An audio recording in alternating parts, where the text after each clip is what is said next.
What do you think the most important changes we need to see in America today are? Can you unpack your vision for your whole health plan for America? I mean, I'm getting very inspired by this conversation, but I do know that the levers of power beyond just government, the corporate levers of power are so big, and I don't know if it's just sort of my kind of skepticism, but as I've sort of dug deep into the food system and the healthcare system, it's so clear to me how there's a very deliberate, pernicious attempt to control the narrative and to drive the agendas that they want. And I think, for example, the food system, there's many ways that they actually co-opt our minds and government. One, obviously funding political campaigns. Two, they fund all the professional associations like the American Heart Association, American Diabetes Association, Academy of Nutrition and Dietetics. Three, they fund social groups like the NAACP and Hispanic Federation to co-opt them and prevent them from speaking out, for example, about soda taxes. Four, they create front groups like the American Council on Science and Health that says smoking, trans fats, and pesticides are good for you. And they sound great, but they're actually all very deliberate, and they fund nutrition research, quote, nutrition research, which is 50 times more likely to show a positive outcome for their product. Like if you look at dairy as a sports drink, versus an independent study, which will barely find anything positive for the processed food that's being studied. The studies are all co-opted. So our nutrition science is co-opted, our government's co-opted, the professional associations, the social groups, there's front groups. It's a very clear strategy. It's not like, oh, we just didn't know. We made Twinkies, but we didn't know they were bad for you. We're sorry. We're going to try to fix them. It's very deliberate, and it's something that most people don't realize. And this is exactly what we mean by corporate capture. It's not just of the government, but it's everywhere in society, whether it's medical schools, whether it's professional groups. I mean, the American Family Practice Association basically was, given millions of dollars by Coca-Cola, right? And then a whole bunch of doctors quit because of that. And I resigned my membership in that too. So it's pretty nefarious. And how would you begin to sort of break through on that? Okay, first of all, I want to say it's just a delight to be on the front row of the radicalization of Mark Hyman. And I'm not no, this is not new. I've been this guy for a long time. I'm not condescending or patronizing. Please don't get me wrong. There's an important point here, because this point is very important. I'm not saying you didn't know these things. I'm not saying you didn't say these things. I'm not. Please don't get me wrong. What I am saying is that there's a level of coming out in the public and just saying what is true. And the reason we don't, and the reason we sometimes take a while to get there, is because what they then start to project onto us. Oh, Mark Hyman's really gone too far. He's really gone too far. And that's where we are. Enough of us who recognize what you just said to be true have got to be in solidarity with one another and support the candidates, whether me or anyone else. And in this case, to be honest, I am the only Democrat running. Yeah. Who is saying these things. I mean, Bobby Kennedy is saying the answer is the discipline of the free market. He keeps saying he's a free market capitalism guy. And if you don't recognize that unfettered, unregulated capitalism that is completely swayed from any moral center is the problem, then how are we going to fix it? So what we need, once again, the president is not everything. The president is one piece of it, but a president is a big part of it. We need a president who would basically give a thumbnail of what you just said at the State of the Union address.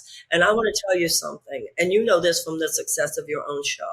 When we have a president who is willing to say the American people will hearken to the message on both left and right. I believe this. The problem is not the American people. The problem is how much power those corporations have in Congress. So what's going to happen is that the American people are going to have to realize it's not enough for you to just show up every 2 years or 4 years, because those corporate lobbyists are in these people's offices all day, every day. And that's why I'm saying a revolution at the ballot box. And it has to be in the primaries, and it has to be right now. literally right now. And if you're going to buy, of course they say that anybody who challenges that bottom line is unserious or kooky or crazy or whatever they come up with, long shot, whatever they take to distract you. And we have to see through that and elect somebody who represents the real intervention that is needed now. The people need to step in because corporations are basically not only controlling our democracy, but if we allow them to continue destroying our democracy and possibly destroying a whole lot more than just that. Yeah, it's absolutely true. So can you talk more about how do we actually think differently about the food system and the food production system? You have a whole food safety and security plan to address this epidemic of obesity, heart disease, diabetes. What are your thoughts and visions for how we fix our food and a system? And then we'll get into the healthcare system because that's another whole problem. Food system is driving people to healthcare system, and we have to also have to fix the healthcare system. And I said that actually on the debate stage in 2020. We can't just talk about healthcare. We have to talk about the fact that basically we have a sickness care system. What we have to actually ask ourselves, which you yourself just pointed out, is why is there such a higher level of chronic illness in the United States than in any other advanced democracy? And that's why my healthcare plan is called a whole health plan. The system as we have it today is stuck in a very allopathic model. You refuse to proactively create health, and then you only talk about how to suppress or eradicate symptoms once sickness arrives. That is very 20th century thinking, and that is why the political status quo is an inadequate mode of problem solving for the 21st century. As Einstein, never has it been more true when he said we will not solve the level of thinking we were at. We will not be able to solve our problems today from the same level of thinking we were at when we created them. Now you go back to the same problem. Big food companies, big agricultural companies, big chemical companies. There are 46% of the American urban water supply is filled with PFAS. The fact that children are still... Explain what that is, because that's an important... They're called, well, you could probably articulate it better, they're called forever chemicals. They do not break down. And now I first heard about them because of a company called Saint-Gobain, who recently actually did decide to shut down and go back to France, thank you very much, that was just spewing PFAS into the water supply of Merrimack, New Hampshire. And there are all these heightened cancer rates and so forth. But now it's so ubiquitous that, like I said, you've got 46% of the urban water supply in the United States. The issue is now people know this. Now, it's interesting because, if I may say so, even talking to you is interesting because they don't mind having Mark Hyman to the White House because Mark Hyman's a celebrity. So they don't mind. And I'm sure that there are people there who are just so happy you came by. And they are so happy to hear you. And they probably even have you at a reception at the White House. This is how the Democrats work. The Republicans don't even let the problem solvers in. The corporatist Democrats let the problem solvers in a very performative way. So what's happening now is that we have in every area. It's not just Mark Hyman when it comes to food. We have the geniuses in every area. We have the people such as yourself in every single area who would know. They already demonstrate. They write the books. They have the foundations. They have the best practices. They know how to repair lives. They know how to repair the earth. They know how to repair the food supply. They know how to regenerate the agriculture. The problem is not that we don't have the problems, the problem solvers. The issue is that the people with solutions do not have the power. Yeah. And the people with the power don't read to hear from the problem solvers, except to the extent... Right? So the Democratic ones will bring in someone like you, Mark. Okay? Hello. But what will happen is only so far as what you're suggesting does not undercut the bottom line of short-term profits for their corporate donors. Mm. Then you're going too far. Then they'll keep calling you and schmoozing you, and we're with you, Mark, but you notice 5 years later, nothing has really changed on a systemic level. And that's why we need that revolution at the ballot box. Those people are not going to change it. The Food and Drug Administration was established in the 1930s, and it has been for 50 years now just taking its teeth out, taking its juice out, taking its power away, to the point where basically their idea of problem solving is writing a polite letter to the CEO of the company. Maybe, sir, please, maybe would you consider doing better? And then people such as yourself have meetings with them, and even they are getting it. But until you have the levers of power in the hands of someone such as a president who's going to say this stops and it stops now in a kind of Rooseveltian way, then the incremental changes that are represented even by Democrats having House, Senate, and White House will not be enough to keep us from a catastrophic result. Yeah, I mean, it does feel like a catastrophe happening. I feel like I'm standing on a beach watching a tsunami coming in, and actually nobody's paying attention, and everybody's sitting on sunbathing and having a great time. You are. This is why the richest among them are planning ways to head to outer space. Outer space or New Zealand. Basically already bought up New Zealand. They already bought up New Zealand. Yeah. Even the neocons. You know that the neocons have all this land in New Zealand. These people know what they're doing to the planet. Yeah. And it's like, well, we'll get out in time. Yeah.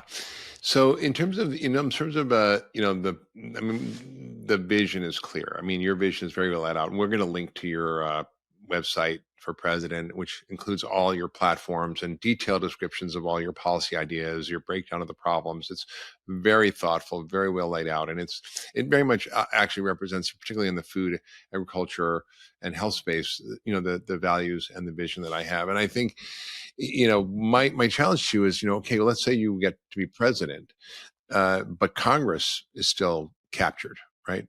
Because, you could potentially get the nomination, you could potentially become president, but then you've got all the senators and congressmen who are captured by corporations, and you have to actually have Congress to enact laws. You have to have them to pass the bills. So it's kind of it's a tripartite system we have, right? The Supreme Court, Congress, and the White House. So it's like, how do you solve that? Well, the president does not have a magic wand. We don't want the president to have a magic wand. What you call a tripartite system is we have a balance of powers. That's a good thing, not a bad thing. There is a limit to executive authority, but it is ultimately good for all of us that there is. The president, no matter who the president is hoping for a Congress and a Senate who will go along. And this is why I talk about this all the time. Don't just elect me. You've got to get in there on the primary level, on the congressional races and the senatorial races. The kind of suppression that you were noting of myself and another opponent, Bobby, in this race it happens on the level of the senatorial and congressional races as well. The parties, and this includes the Democrat as well as the Republican, when they talk to someone about possibly running, one of their first questions is, can you self-fund? What that means is you have at least $1 million lying around that you could put into this. So how could we be surprised at the consciousness of the majority of people? Although at this point, the majority of people in Congress, although at this point, it's sickening and saddening to see the way the progressives will not exercise more spine and leverage in the face of corporatists, even in the Democratic Party. But that's kind of a different topic. My answer to you is the Republicans of late, the more recent Republican presidents, certainly such as Trump, overreach and abuse the authority of the presidency. The Democratic presidents, however, won't use the entirety of the authority of the presidency. Even right now, the government has marching rights. If pharmaceutical companies spend even $1 of taxpayer money in developing a drug, which is essentially almost every drug in the United States, theoretically and legally, the government does have marching rights. They can march right in and lower some of those prices, but they don't, because in the final analysis, they don't want to piss off Big Pharma so much that they would come after them in the next election. So at this point, the issue is that we have to deal with the situation as it is. So what is the situation of the presidency? One of the things that I've said to people, which traditionally you're not supposed to say, but I do say to audiences, I am only running for one term. Because what I want to do as president, you couldn't even think of doing if you were even thinking of trying to get reelected. Yeah. We're not talking about abusing the powers of the executive, but we're talking about using them fully. I would have the power to actually appoint heads of these agencies. You would not have a Department of Defense secretary who had been a board member at Raytheon. Thank you. You would not have executives from Big Ag in the agricultural department. Thank you. You would have, to be honest, people such as yourself, not just coming in to visit and to give advice, but actually empowered. And I would not only have that, I would have the power of executive order, although you don't want to govern by executive order, but when you need to. And then also, Mark, I would have the power of the bully pulpit. Notice what you and I are talking about here today. You and I are talking about the elephant on the table. The problem is not that the American people are not open to what you and I are saying. And that is true on the right as well as the left. Of course, the problem is the political system does everything it can to obfuscate so that the people aren't actually having this conversation. We not only need to have this conversation, we need to have it in the White House. At a certain point, and I know that you agree with me because I know that you have your own experience of this. At a certain point, you start to feel like I'm done trying to convince you. Please get up and let me sit there. Yeah. Yeah. Stop taking up the space and let someone who actually can get the job done. I'm not wasting my time coming here. Mm-hmm. Mm-hmm. Yeah, it's amazing. Let's talk more about the plan you have for how we transform our food system. Food production has been subsidized. We're subsidizing ultra processed food. It's the number one killer in the world today. There's no debate about that. It kills 11 million people a year. I mean, if we were so passionate about addressing COVID, we spent trillions of dollars to do it, and yet the biggest thing that kills more people than COVID ever will is staring us right in the face, and it's caused by food. So how do we change from the agricultural system to the food production system to the actual dietary guidelines, to what's in SNAP, to all the things that our government has actually leverage in, and to actually change the food system for the better? Well, of course, it starts with agriculture, and it starts with the devastating effects of monocropping and everything that big agriculture has done. Whenever you make short-term profits for huge corporate entities, your bottom line, this means that you are willing to do so at the expense of the real principles of nature. Principles of nature, principles of agriculture, principles of farming have literally evolved on this planet over millions of years. And Big Ag came in and completely decimated the whole thing. Not to even mention how many lives they have decimated. How many people had farms in their families for generations? You mentioned at the beginning how everything connects to everything. When I ran last time, I would talk to many mayors in small towns, and this is what they would say. They would tell me, well, before the 1980s, there were local banks and many more. And so a farmer would come into the local banker and say, I didn't have a great yield this year. And the banker was likely to say, that's okay, we understand, you'll pay me next year. So what happened was, in order to gain control for Big Ag, it had to be gaining control for big banks. Big banks would come in there. They could care less if a small farmer said, I didn't make my yield this year. The big banks would say, okay, you're just going to have to sell to the big agriculture people. And it's just one thing after another. Now, when I was that was Earl Butz, right? Go big or go home. Mm-hmm. So that's right. Go bigger. And he actually said that. Those were his words. That's exactly. I know. I'm not making it up. No, you did not make it up. Those were his words. He was the Secretary of Agriculture, if I remember. Yeah, under Nixon. And it was because the food prices were going up. Mm-hmm. And so he wanted to bring commodity prices down, and he was worried about not getting reelected. So he basically empowered his agriculture secretary to move aggressively toward the centralization and industrialization of agriculture to bring commodity prices down, to actually bring food prices down, which would help him get elected. So it was all very nefarious, and it ended up the downstream consequences are just devastating. Health, safety, and well-being of the people on the planet. Okay, now, I mean, literally millions and millions of people have died because of it. It's really frightening. Thank you, and I want to say something. That's exactly what I mean. We need to go past beyond how we're going to resolve this. Yeah. Yeah, it's kind of murder in a sense. In my view, it's murder. I think we know the solution, and the fact that we aren't engaging in policies that are saving Americans' health and well-being is really criminal. I mean, it's really criminal that 75% of the budget of food stamps, which is $100 billion, goes to junk food, and 10% goes to soda, and the government is using taxpayer dollars to actually propagate the chronic disease, diabetes, and obesity epidemic, and killing so many people. That's just one example. I could go on and on, but it's Mark, frightening. I think that the leap, transition, transformation, evolution, whatever, of your own conversation around this actually is where our generation is. You cannot resolve. This is murder. This is criminal behavior. And it is systemic.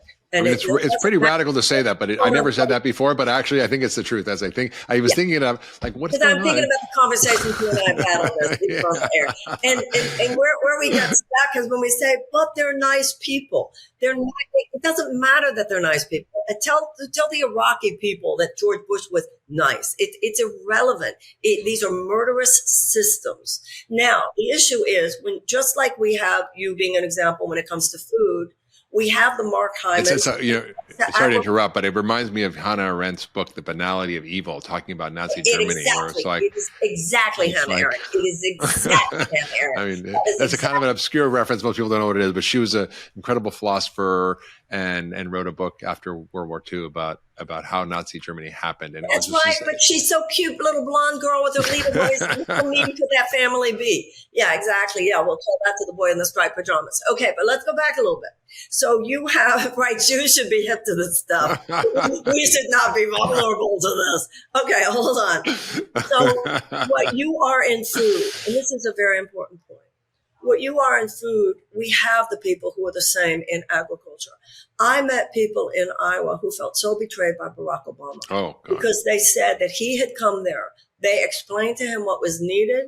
He understood. They said, I saw it in his eyes. He understood. He got to the White House and he did not do the things he had said he would do. The issue is not how do we do it. That we have in every area the people who know how to do it, the people who would know how to restore through regenerative agriculture, sequestration of the soil. That's not the problem. The problem is we need the levers of power in our hands. You know, it's funny. When I think of and I say this too when I talk to people all the time, when I have a visual, Mark, of my 4 years, right? I get 4 years in the White House, right? This is my visual. I think of all the people that I meet out there, like yourself, in every area. They know what to do. Yeah. Right? Okay. So this is my visual image of my presidency. I'm in the Oval Office. I open all the doors and all the windows and I say, come on in, guys. We have it for 4 years. No, it's true. On this podcast, I'm committed to having a number of different candidates for president from different perspectives, and I will continue to do that. And I want to give Marianne a platform to talk about the things that really are important in our world today. One of the taglines for my podcast is, conversations that matter. And Martin Luther King said, our lives begin to end the day we become silent about things that matter. And you have been anything but silent about things that matter. Your career as a spiritual thought leader, political activist, author, you really have done so much to facilitate personal and systems transformation on things that really matter. And in one of your main focuses of your 2024 presidential campaign is the idea of systemic change. So what do you think the most important changes we need to see in America today are? Well, there is a cancer underlying all the other cancers. As you said before, there are so many areas of stress and breakdown, but it's like in the body with cancer. And you said, well, where's the primary site of the cancer? The primary site of the cancer is institutionalized corporate greed and the hold that it has on the U.S. government. So whether you were talking about environmental breakdown or or income inequality or food insecurity or inorganic agriculture or anything else, if you look deeply enough into the root of cause, into the level of cause, root cause, rather than just symptoms, you see that there is an overreach by forces of capital that have no particular ethical sense of responsibility, or moral responsibility to people, to animals, or to Earth. Yeah. And unfortunately, the governmental forces that should be protecting the American people from the overreach on the part of those forces are actually in too many cases enabling them, because those forces have such power in Congress that basically turn the U.S. government into a system of legalized bribery. So until we deal with that systemic issue, we will always be playing whack-a-mole, trying to fight them off here, trying to fight them off there. And I don't even think at this point we're so much fighting them off. We've gotten to the point where we're all excited and jumping up and down in excitement if we get crumbs from these people, if we get the slightest sense of negotiation. So right. The problem as I see it. I mean, that's a big thing, and I think there are a couple of things that have been captured that I think are responsible for a lot of the challenges we have. One is the political process has been captured by corporations, and Citizens United was a huge Supreme Court case that basically made corporations people and allowed for unlimited funding of political campaigns, which was already a problem, but it's become really a big problem. And the second is the capture of media. And by corporations. And just from my own little sliver of the world, pharma ads make up over 60% of advertising on television, and that only occurs in New Zealand and the United States. It's outlawed in the rest of the world, and it's not because they're expecting patients to go to the drugstore and buy the drugs. It's because it drives them to their doctor, and over 60% of the time they get prescribed the drug, and they know that. So I think there's some really big challenges around media and around the political process that have to be resolved. And I think it's almost sort of a catch-22 that people in power aren't going to make those changes, but those changes need to be made by the people in power. So how do we navigate that conundrum? Well, I think we need to move beyond words like resolved. It's not going to be resolved. I mean, there was a point where, where the Civil War, the shooting started because it wasn't going to be resolved. And I appreciate the nonviolence that you have, but it's time for all of us to wake up to the fact it's not going to be resolved. You mentioned a couple of things, and you're certainly correct. First of all, it was, you mentioned Citizens United. And you are absolutely right the way you described it. It is not reasonable, given the current makeup of the Supreme Court, it is not reasonable to assume that we are going to be overturning Citizens United anytime soon. The only ultimate antidote to that is a revolution at the ballot box. Now, the second thing you mentioned was the media. And that's just so people understand, because I think, most Americans probably don't have a clear idea of Congress and how it works, but you have to have over a 2/3 majority in Congress to overturn a Supreme Court decision. Isn't that right? No, that's not. No, you can't. No, overturning Citizens, that has to do with what happens in the makeup of the Supreme Court. The problem is that because Trump was able to appoint 3 of them, there's a book by Senator Sheldon Whitehouse about the strategy over the years that led to this corporatist takeover of the Supreme Court. There is a solid corporatist majority of the Supreme Court now that basically just toes the line with corporate America. There are many tragic moments that led up to this. In retrospect, I think we'd all wish that Ruth Bader Ginsburg had retired and allowed Obama to put someone in there. They all just assumed Hillary would be the next president. Same goes for the fact that during a certain break, he could have gone on and appointed Merrick Garland. But it is what it is. So right now, no, there is no act of Congress that can overturn a Supreme Court decision. They can codify things such as with abortion rights, but they can't actually overturn. Well, so they can do campaign finance reform, right? Which would in some ways not overturn the decision, but would actually kind of make it difficult. Only the Supreme Court can do that. But once again, we can override the nefarious effects if people will show up at the ballot box. It's time for the people to step in on all of this. Congress is going to do it. President is going to do it. And Supreme Court is not going to do it unless we get different people in there. And that would be represented by a revolution at the ballot box. Second thing you mentioned was the media. A lot of this stems from a 1996 Telecommunications Act, which I'm sorry to say was from Bill Clinton.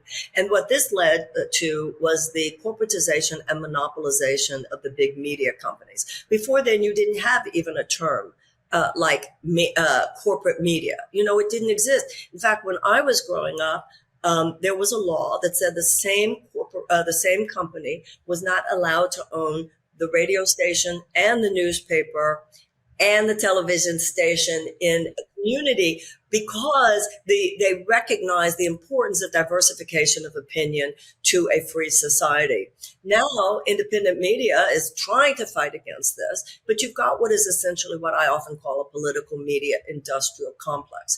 Also, when you were talking about big pharma, and I'm sure you realize this, until Ronald Reagan, pharmaceutical companies were not even allowed. Yeah, I know. When I was in medical school, there were no ads on TV. Absolutely. All that came from the orgy of deregulation on the part of the policies of Ronald Reagan. So this is all about neoliberalism, i.e. trickle-down economics, i.e. corporate rule. And that's what we are right now. And that's why we have to see it as not as complicated as it appears. It's kind of one problem. And with many, many tentacles. And only the people ourselves can handle this now. The people need to step in. And if we continue to elect status quo politicians, all will do, even the best of them, we will slow down the catastrophe, but we will not turn around. Yeah, it's interesting. Like you and Bobby Kennedy are on the margin of the process and are being excluded from it, and actually are having a different voice. And that should be welcomed. It should be part of our discourse as a democracy. And the fact that people are being shut out of the process is a bit frightening. It's almost like an autocracy. And there's Democrats or Republicans, that happens on both sides. And I think we have to kind of recognize that we're in a moment where the average person really doesn't have an understanding or a voice of actually how to fix this. And when you say the ballot box, are you saying that by people voting in different candidates, we could make a big difference? Because many of the candidates are selected or pre-selected by the party. So they're not actually candidates like you or Bobby, who are like, I always want to change and make great change. They're people who are kind of part of the system, and they don't even get to vote for people who might be different because they never show up on the ballot. 20 years ago, people like you and me could say, I'll just vote blue. I'll just make sure the Democrats, and as long as the Democrats are in power, everything will be ultimately okay. We look at that as very naive in retrospect. People have to get involved on the level of the primary, because what you were saying is true. We need to look back at the farewell address of George Washington. George Washington warned us in his farewell address about the power of political parties. He said that they could form factions of men who were more loyal to their party than to their country. This is also why our second president, John Adams, said that he saw political parties as the greatest threat to democracy. What you have now is these political parties. And by the way, George Washington voluntarily stepped down. And if anybody's seen the film or the play Hamilton, there's a great scene where he's, induces Alexander Hamilton to write his letter of resignation and his saying goodbye to the country. And he says, we're going to teach them how it's done. We're going to teach them how democracy works. I'm not going to hold on to power. And the king kind of goes, what do you mean? Who gets rid of power voluntarily? Nobody does that, right? And it was really... And that's why it sort of gives me chills to think about it. Because there were many people in this country who would have made George Washington king if he had wanted to be king. But he recognized that there was an overriding principle here. This is what Donald Trump does not seem to realize. The principle of democracy is more important than any one man. Yeah. If we go back, however, the point of going back is to have a greater understanding of where we are now. So what's happening right now is not just that the political parties chop wood and carry water for these huge corporate entities. They are corporate entities. That's the problem that we have now. So they are claiming, based on nothing, entitlement to determining who the American people should consider qualified to run for president and even to be president. Now, notice what's happening here. They are seeking to supplant the will of the founders, because the founders said that in order to be president, you have to have been born here, you have to have lived here for 14 years, and you have to be 35 or older. If the founders had wanted to say you had to have been a congressman or a senator or a governor, one of them, they would have. And they purposely didn't. The way they do it now is mainly through character assassination. Yeah. Mockery, or calling someone a long shot. She could never win. She's an unserious candidate. When you look at candidacies like mine, standing for universal health care, standing for a guaranteed living wage, standing for tuition-free college and tech school, standing for climate emergency. Actually, I'm the most serious candidate. And they know that, by the way. So they call me unserious to sort of, it's like, it's almost like a cops and robbers show. It's a purse thief mentality. Look over here so you won't look over there. Yeah, it's crazy. Yeah, well, I want to. It's dangerous to our democracy. I think you're right. I think we have a disengaged electorate. Um, I mean, voting base, and I think that a lot of people are disenfranchised from the voting system on purpose. The gerrymandering of districts to sort of exclude different people, to sort of leverage, on both sides, with the Democrats, Republicans, how it looks for them. It's kind of a mess. But I want to talk about what you said. I'd like to say something about what you just said. You just said the problem is that we have a disengaged electorate. I want to say as clearly as I can, if I have learned anything from my last campaign and this one, is that the people are not the problem.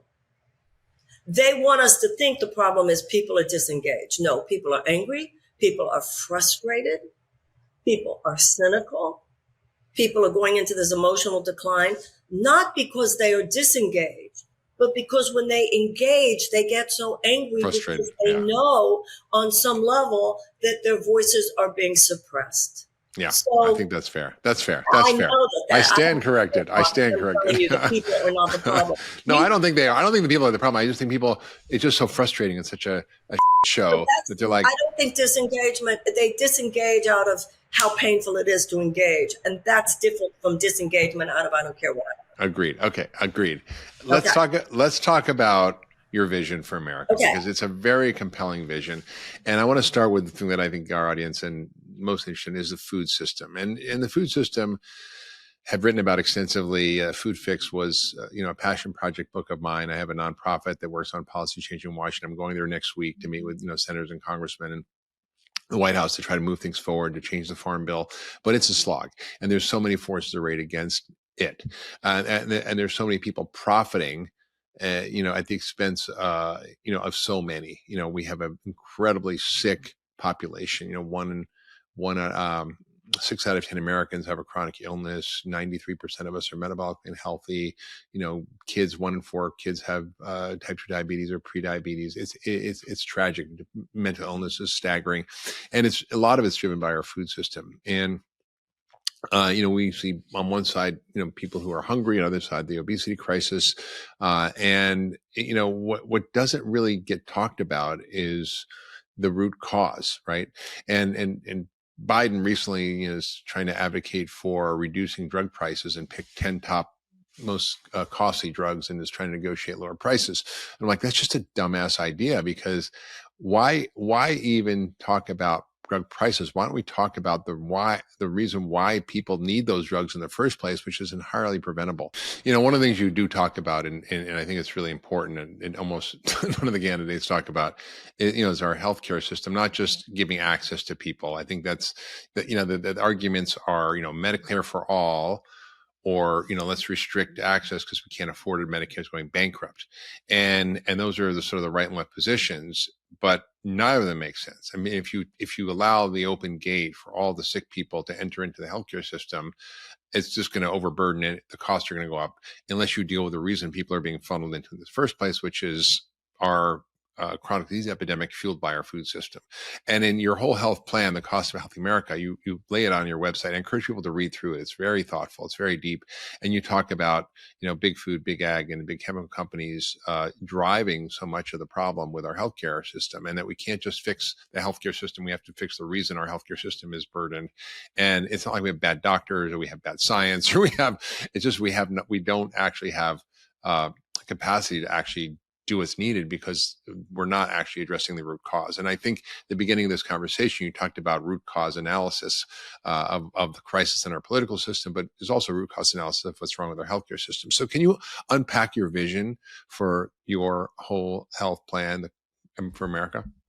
Well, you can't just treat sickness. You have to proactively cultivate health.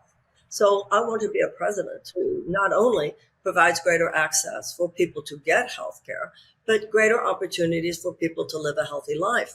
This has to do with lifestyle issues even. This has to do with educational issues. This has to do with environmental issues. This has to do with food issues, which has to do with agricultural issues. This is why it's called the whole health plan. We need a holistic vision of the society. And this is why status quo politics, even at its best, is not capable of dealing with this, because it's very transactional. It is not transformational. All it does is to treat the symptom. So we have to stand back and say, okay, not just how are we going to pay for treatment. And I do think that's important also, by the way. Yeah, absolutely. It bears noting. I have had doctors say to me, two in particular. One was a doctor in Detroit who said, 15 years ago, if I told a patient what the treatment was that I was suggesting based on their diagnosis, the question would have been, what are the side effects? Today, the question is more likely to be how much it will cost. Yeah. And same with the cardiologist who said something to me similar in Texas. He said, I don't even know why I bother to practice medicine anymore. People's insurance will cover the visit to the doctor, but underinsurance, which is so prevalent, means the insurance will cover the visit to the doctor, but will not cover, for instance, the 18 million people in America who cannot afford the prescriptions that the doctors give to them, or the insurance will not cover the. So this Medicare for All issue is obviously very, very important. But once again, we have to ask ourselves, what will it take to create a healthier society? A lot of the obesity that you mentioned, of course, has to do with the fact that so many people, a lot of people, particularly these obese children, and I'm sure you're very aware of this, many of these obese children keep wanting to eat more because their bodies are going for some kind of calories. There are so many food deserts in this country where people don't even have access to healthy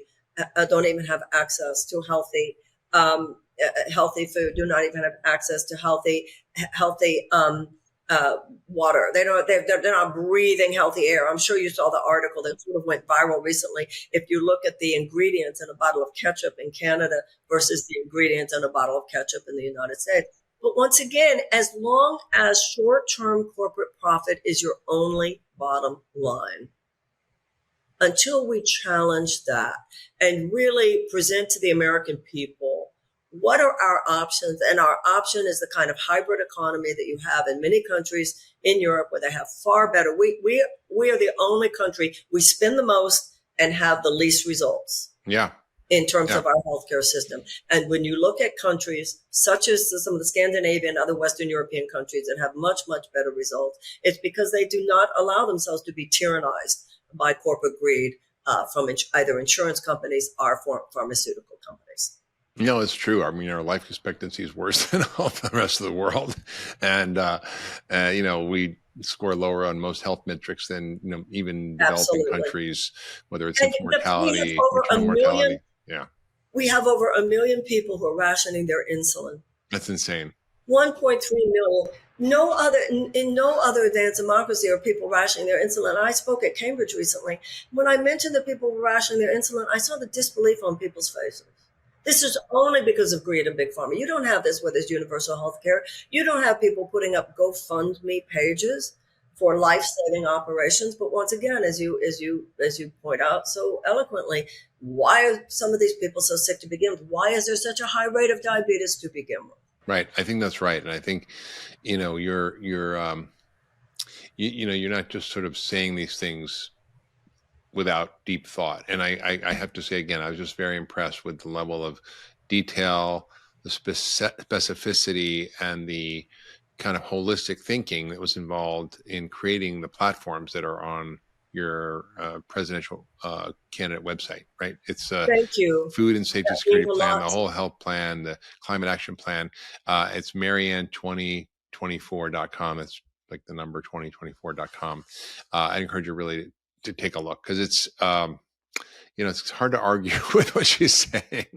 And Marianne, you say I'm newly radicalized. Well, I have to say I wrote a book 20 years ago where I talked about the toxic triad: big food, big pharma, and big ag, that was driving our disease epidemic. And this was this was in 2003 that I wrote this book, and now it's 20 years later, and it's worse than ever. I mean, then I wish we could go back 20 years. It would be amazing, but right. It was bad then, and it's much worse now. The election actually that was stolen was the election of 2000. Mm-hmm. if the man who was actually elected by the people, Al Gore, a world-class environmentalist, had been president in the year 2000. It's one of the great tragedies of human history, actually. Yeah, yeah. He was selected, not elected, right? Selected by the Supreme Court. Yeah.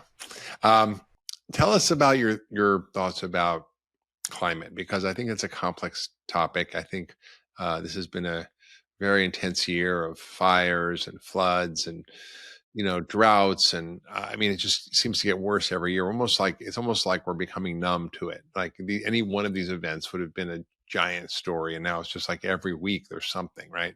And can you tell us about how you're thinking about this problem? Robert Swan said the greatest threat to our planet is the belief that someone else will save it. Um, and this is a global problem that requires global action. And I know John Kerry well, and he's been, really working hard. He's almost 80 years old. And he's like working really hard, running around the world trying to make a dent. But how do you see his frustration has become obvious, by the way? Yeah. In much the same way that you've described in your own experience. So I am in New York City right now for Climate Week. I do believe that the environmental movement has been successful, particularly with the maturing of this younger generation, at creating a critical mass. Going back to the way the corporatist Democrats will always, where we are with them is they'll say the right thing. So the president will, for instance, say he's the climate president because because of the healthy investments in green energy in the Inflation Reduction Act. The problem is all of the benefits of those investments are completely nullified by the fact that the president has approved the Willow Project, by the fact that he's given more oil drilling permits even than Trump did, and by the $858 billion defense budget, given that the Defense Department is the single largest institutional emitter of greenhouse gases on the planet. What I will do as president is not only cancel the Willow Project immediately, but the $8 billion ConocoPhillips oil extraction project up on the North Slopes of Alaska, but also declare a climate emergency. When you talk about trying to negotiate with these people and how deep-rooted the corruption is, a climate emergency will actually give the president the capacity to not just invite people into their office and say, hey, guys, let's talk about it, but actually say what's going to happen. I'll give you one of my favorite stories from FDR. At the beginning of World War II, when Roosevelt, his eyes are open. He's getting what's really going on here. There was a tremendous isolationist tendency in the United States, understandably, based on World War I. But we're starting to see what is really going on. Hitler had spent 5 years building up his military capacity. And every time he invaded a country, he was able to absorb their industrial power. Okay, we had nothing. We had basically nothing. England had nothing. Roosevelt calls the head of the big three automakers, the same people, same groups going on in UAW strike right now. So he calls the head of the big three into his office in Washington. And he says, gentlemen, I need this many ships, and I need this many tanks, and I need this many planes. And the head of the big three automakers said, President Roosevelt, we are patriotic Americans, sir, and we will support the war effort. And as soon as we sell our quota of cars, sir, you will have those ships and you will have those tanks and you will have those planes. And Franklin Roosevelt said, gentlemen, I don't think you heard what I said. Yeah. I need this many ships. I need this many planes. And I need this many tanks. And you will not sell another car until I have them. Yeah. That's what it means to declare a climate emergency. And that was necessary because World War II was an emergency. This is an emergency. So we need a mass mobilization for a just transition from a dirty economy to a clean economy. And we need it now. We need to ramp down fossil fuel extraction now. And that is the kind of president that I would be. No, I agree 100%. In fact, I was on Tucker Carlson, who's the only person who would actually let me talk about these issues on media because he wasn't co-opted. He's sort of an independent, loose cannon, whether you agree with him or not. He gave me an hour uninterrupted, essentially, to unpack what's wrong with the food system. I said, this is a national emergency, what we have going on in healthcare with the health of Americans. We're seeing 93.2% of us are in poor metabolic health. That means 6.8% of Americans are healthy. That is a national emergency, in my view. This is an emergency, a national emergency, a global emergency, a species emergency, and we're like the frogs in the boiling water. But it's not. You know what? I don't even think it is like the frogs in the boiling water. I think it's worse than that. It's more like the crabs trying to get out and being pushed down by these systems that I don't know. I don't really know what they're thinking, because I don't care how many billions of dollars you have. If the really hits the fan, there's no amount of money that can protect any of us from what would occur. Yeah, I mean, you kind of float around in different circles. I mean, what are you hearing in the back rooms and the private conversations? They know we're right. Yeah. They know we're right. These are all some of the people who run the world and are heads of some of the most nefarious systems are some of the smartest people. Yeah. Yeah. And sometimes, and this is where you have to really, like, being nice, it becomes irrelevant. Yeah. And we have to, it's funny, Vivek Ramaswamy, who is now running for the Republican, I mean, he's so far out there, right?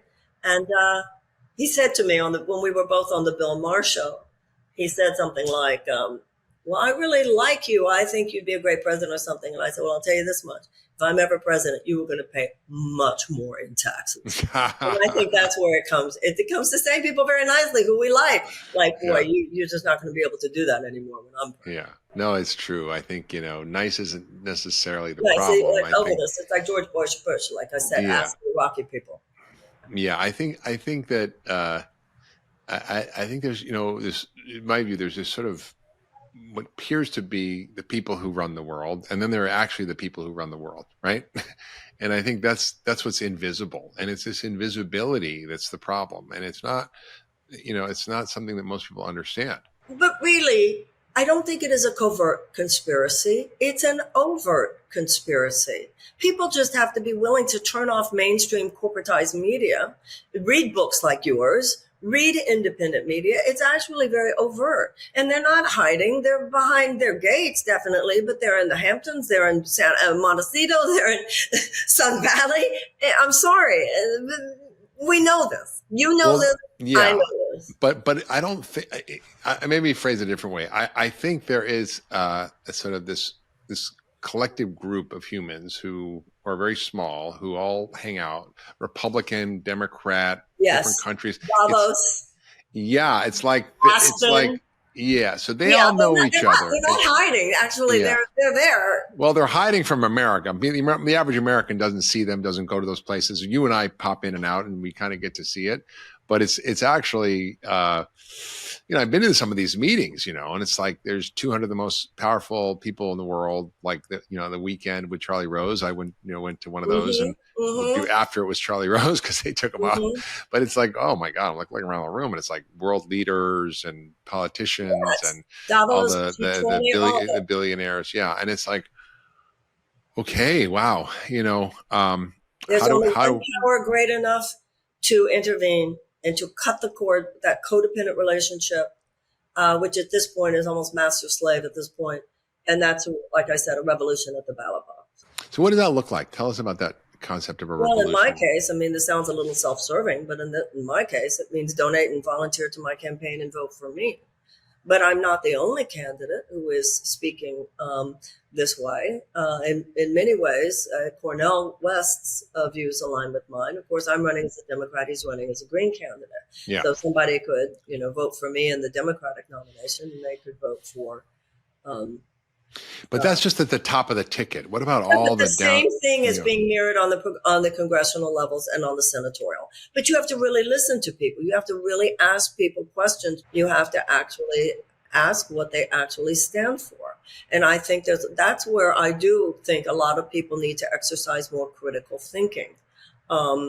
Because if somebody names the problem, but then thinks the only answer to it, even take someone like Robert Kennedy, he's been an environmental lawyer. He understands the nature of the problem. But when you ask him what's the answer to the climate crisis, he says, the discipline of the free market. Mm. Are you kidding me? Mm. He says, I'm a, free market capitalism guy. So he's throwing his bones to, the libertarians and the far right-wing extremists. But this isn't personal. But there are serious disagreements here of opinion. But people have to involve ourselves, and we have to realize that you and I were talking about it off camera. At this point, the era of data collection is over. You've written the books in your area. The data, no more data to be collected. The issue now, do we have the courage? Do we have the bravery? By the way, these forces, as huge as they are, they had been pushed back before. Yeah. We answered slavery with abolition. We answered the institutionalized oppression of women with the women's suffragist movement. We answered segregation with the civil rights movement. We answered the first Gilded Age with the establishment of organized labor. It's just our turn now. Yeah. And I know it's hard. I know it's, despairing. But, there's a saying in AA, you get sick and tired of being sick and tired. And you said something earlier. You said, I feel like I'm sitting on a beach just watching a tsunami come in. Mm-hmm. And that's really the question right now. Are we going to watch the tsunami coming, or are we all going to get up right now and say, no, it's the 11th hour, but it isn't midnight quite yet. No. And there is still time, but we've got to stop electing the status quo politicians who will at the best give us the kind of incremental changes. And that way we will still hit the iceberg. We'll just hit it a little bit later and at a different angle, but the ship would still go down. Yeah. I hear you, and I still feel a little discouraged. My friend Tim Ryan, who's congressman from Ohio, was running for Senate, and he was way ahead of the game. He was running against J.D. Vance, who is a very strange character, who flip-flopped completely from who he used to be to who he is to get elected. And he was really winning. And then Mitch McConnell threw, tens of millions of dollars to the opposition candidate, and the Democratic Party kind of left him high and dry. And it was sort of super depressing, because he was a candidate who had a vision, who understood the issues, who wrote a book about the food system, who understood climate issues, who understood the mental health crisis, who understood the challenges of our economy. And he was just kind of couldn't get in. Like, he just couldn't get in. It was so tough. I think it was one of the mysteries of that election season that the Democrats did leave him high and dry. But it was also my impression that Tim, and this is not a criticism, but it does seem to have been his choice, that he also played along where he thought it would serve him too, and it came across a little wishy-washy. I think that was true of Mandela Barnes in Wisconsin as well. If people would just claim their unabashed progressive vision and say it like it is, you'd be surprised at what we could make happen in this country, if those of us who believe that actually support them. So let's just close with a sort of recap of your hope and vision for the future and how we restore our individual and collective health, because I think we've covered a lot of ground, but it's okay. I think I want to end on a note of vision and hope. The way I see it, the American people need to claim the possibility of a repaired world. Americans were born out of a big dream. Americans are characterologically hardwired to dream big. And when we do not dream big, something starts to wither inside us. We don't dream big collectively anymore. We've actually bought into the notion that the only people who get to actualize their dreams are the people who have the money to do so.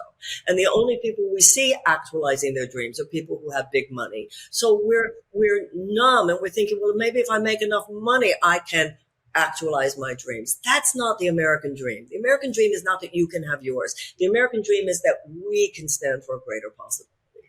And that is what needs to be reclaimed. We have been taught to limit our political imaginations. We've been taught to expect too little, and we need to snap out of it. We have been mentally trained into a codependent relationship with people who represent systems that do not wish us well, that are morally neutral. And an amoral system inevitably produces immoral results. This is now our lives we're talking about, the lives of our children, the life of our ecosystem, the life of our democracy, and if we're not careful, what could become the habitability of the planet for the species. It is that serious, and I think if all of us who believe this will actually stand on what we believe and claim the possibility of tikkun olam for repairing this world, we can do it. Americans, Churchill said you can always count on Americans to do the right thing after we've exhausted every other option. Historically, it is true of us. We That's often true. get there late. Yeah. We're often too distracted or too easily fooled, something. But when it happens and Americans wake up, we slam it like nobody's business. And it's time for us to do that now. We, the people. Jefferson said the only safe repository for power in this country is in the hands of the people, not the hands of the government, not the hands of the corporations, in the hands of the people. And it's time for we, the people, knowing that we are no longer functioning as a government of the people, by the people, and for the people. We are functioning as a government of the corporations, by the corporations, for the corporations. We are not functioning as a vital democracy. We are a vital oligarchy, and it's time for the people to step in. It's our turn now. And when we awaken to that and are willing to stand up and to say it and to do it and to put our feet behind it and to put our money behind it and to put really our lives and our sacred honor, as our founders said, then we will turn this ship around in time. And it'll be one of those political miracles for which America has historically become quite well known. I'm surely hoping for that. One of the things we didn't talk about, which is I think, the undercurrent of what's happening is that there's so much division in the world and so much kind of tribalism and mutual hatred and lack of mutual understanding and inability to have conversations with people you disagree with, and the cancel culture and the woke culture. And I mean, it's so pervasive. And I think in my view, it's partly been propagated by digital persuasion algorithms that capture our mind and make us believe things that aren't actually in our best interest, and that drive us to behaviors that aren't necessarily in our best interest. And it's kind of this invisible force out there that, whether it's intentional or not, that's what's going on. And I think some of it has been intentional. I mean, it is deliberate. The cyber attacks, cyber security is a real issue, not just, getting your computer hacked, but your mind hacked. And I think this is what the Russians, the Chinese, the Saudis are all potentially doing to us. And I think, when I think about this problem, I'm thinking, well, how do we solve that? Because I feel like it's this invisible problem that is there, that unless we figure out how to solve this tribalism, we're not going to get better. And I just got back from Dharamsala when I met with the Dalai Lama, and I got to see one of his monks create a school called the Tonglen School, where he took kids off the street who were living, basically in slums, and brought them in, gave them housing, gave them shelter, gave them food, gave them an education. And what was really remarkable was they created a curriculum called secular ethical emotional learning. And these kids in there who, literally nobody in their family is educated. They were all living, poverty. They were all beggars. Were talking about, how to identify their emotional state, how to have conversations, how to be kind, the importance of compassion. There were textbooks of compassion. There were textbooks on dialectics. How do you have a debate with someone where you come to sort of a conclusion that, is based on logic and reason? We've lost all that. So part of it has to do with this sort of digital persuasion economy and this sort of tribalism. How would you, as president, heal that divide that we have in this country? Because unless we do that, I feel like we're kind of at each other. Yeah, a lot of what you just described that sounds so beautiful to people like you and me and to your audience, that's what Ron DeSantis calls woke. And he would say Florida is where woke goes to die, canceling any programs that have to do with social, emotional learning, etc. This is what I believe, however. Even that division, the culture war division, has been purposely stoked between left and right. It is artificial. What they don't want us to see is that the real axis is not between the left and the right. The real axis is between the powerful and the powerless. between those who have access to unbelievable sources of capital, and I mean huge multi-billion-dollar sources of capital, versus those who are simply struggling to get by. I think that we are living at a time, Mark, where there is an interesting rumbling under the surface. It is pre-earthquake. There is a realignment of political dynamics going on right now. And people on both left and right are coming to understand it's not the people on the right who are ruining my life. It's not the people on the left who are ruining my life. If you're a working class American, no matter whether you're on the right or the left, you're being screwed by the same people. Yeah. And so what we do is speak to truth. What happens when some people are telling a big lie, you've got to tell big truth. And what the corporatist elite, even on the Democratic side, have done, they tell the truth, but not the whole truth and not nothing but the truth. And I think what you and I try to have a conversation when you talk about Martin Luther King, things that matter. If we're going to have a conversation about things that matter now, we have to tell the truth, the whole truth, and nothing but the truth. I wouldn't be running if I didn't think there was a critical mass of Americans ready to hear that. This is why in my case, for instance, it's not an accident that CNN isn't having me on. It's not an accident that MSNBC isn't having it on, because these corporate powers know this. They know that we would start a wildfire. And those of us who are saying these things, if the majority of American people got to hear them. And my faith is in the American people. My faith is in the power of truth to tear down any wall. And when a radio talk show host in Las Vegas, Nevada said to me recently, he said, Ms. Williamson, I agree with everything that you're saying, but how do you convince, the average American? And once again, I don't stand for that. I pointed out to him that this country elected Lincoln. This country elected Lincoln twice. I had a dinner with a woman the other night. Well, I won't go into that. Well, I could, because you're laughing. I mean, she's a supporter of mine, but she voted for Trump. Yeah. And she said, if you're not the nominee, I'm going to vote for Trump again. When you actually talk to people where they live, we're not as divided as. No, I agree. I 100% agree. Just confused, and the dots have been so disconnected.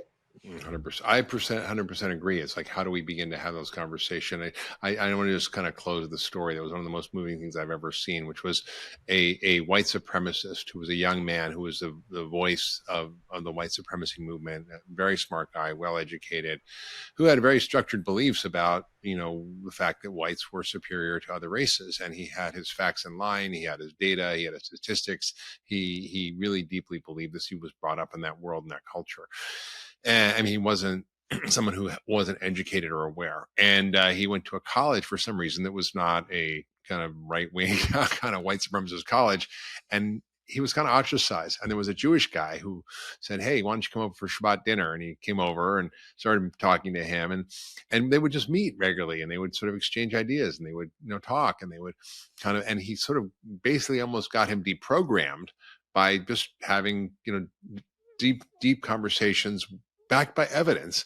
And eventually he changed his mind, and he became now someone who's sort of, speaking out against the problems of white supremacy. So, you take someone who's so entrenched, so hardened to a particular belief, when you humanize them, when he's like hanging out with a Jewish guy who thought was like an inferior, and he's like, this is buddy now. It was only I invited him in. It was kind of like a almost like a spiritual chiropractic adjustment in his mind that helped him actually understand that we're not all that different, and there is a value around equality. Almost spiritual. That is spiritual, actually. Yeah.